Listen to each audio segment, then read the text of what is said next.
क्या बात है। हमारे चाचा हैं उदय वर्मा जी, हमारे चाचा के तरफ से मैया रानी के दरबार में 100 रुपए के पुरस्कार बा।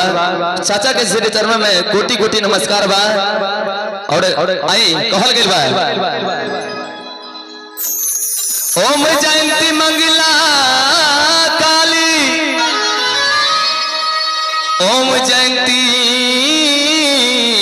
मंगला काली, ओम जयंती मंगला काली,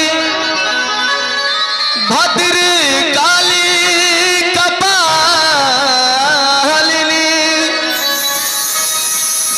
जय दुर्गे क्षमा शिवा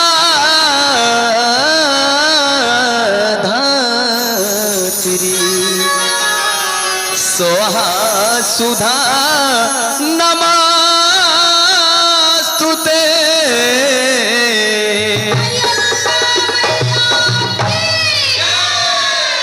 प्रेम से बोलो शेरा वाली मैया की, पहाड़ों वाली मैया की, सच्चे दरबार की। क्या बात है। हाँ बहना इसी जयकारा लगे कि जाहि माई के दरबार में। आई प्यारा सा भजन बा।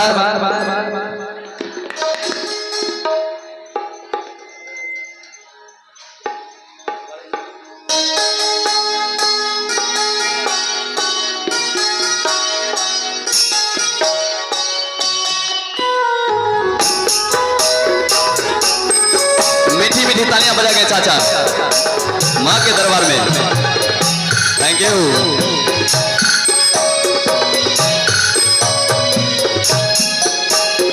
घराही में माई के बोलाइब, मंदिर बनवाइब हो, माई हो लाली रे चांदन ताना बाइब, भजाना भी हो, माई है लाली रे चांदन ताना बाई भी, भजा नगाबाई भी हो। घराही में माई के बोलाइब, मंदिर बनवाइब हो, माई हो लाली रे चांदन ताना भजाना गाबाई भी हो, माई है लाली रे चांदन ताना बाई भी, भजना गाबाई भी हो।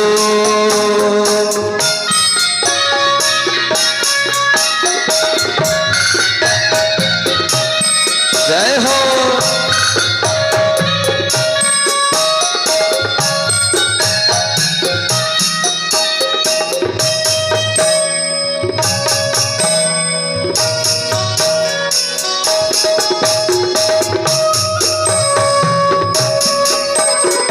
जय हो।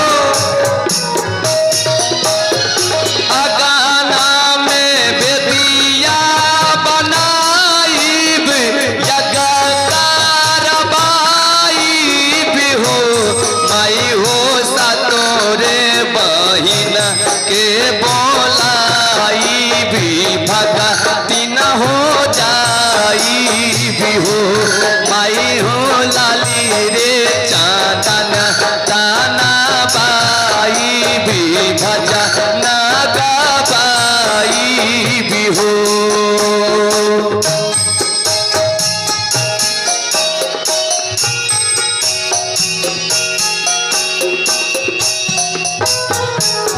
जय हो मैया।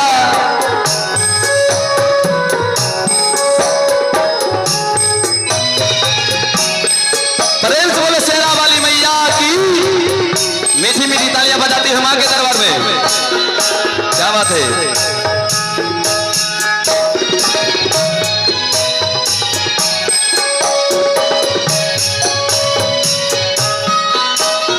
सुती ऊती देखी के चुराइब, पुण्या हम पाइब हो, माई हो दुखा बादलिद राभगाई भी, सुख हम पाई भी हो माई हो दुखा बादली रा भागाईब सुखा खामा पाई भी हो।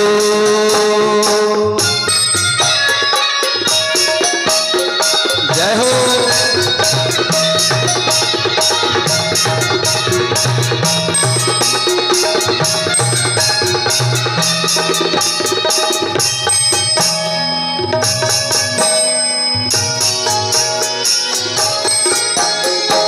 जय हो सरबल भैया।